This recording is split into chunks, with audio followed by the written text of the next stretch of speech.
Мэрия Грозного организовала массовый субботник в Ленинском районе столицы. На благоустройство улиц вышли местные жители. Здесь были очищены балконы, подъезды и прилегающая территория. Тема жилищного хозяйства и его содержания поднималась также на встрече в мэрии. Тему продолжит Алевтина Банадыкова.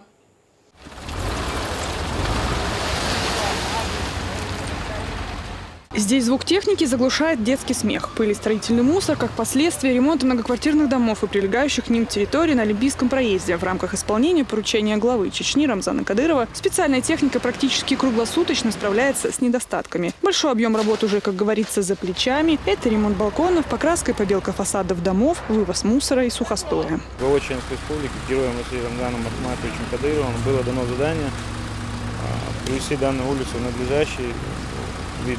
Мы видели, в каком состоянии данная улица находилась. И полностью все управляющие компании вышли, занимаются приведением в порядок данных домов, которые они обслуживают. В установленный срок данная территория будет проведена в надлежащий, хороший, благоустроенный вид.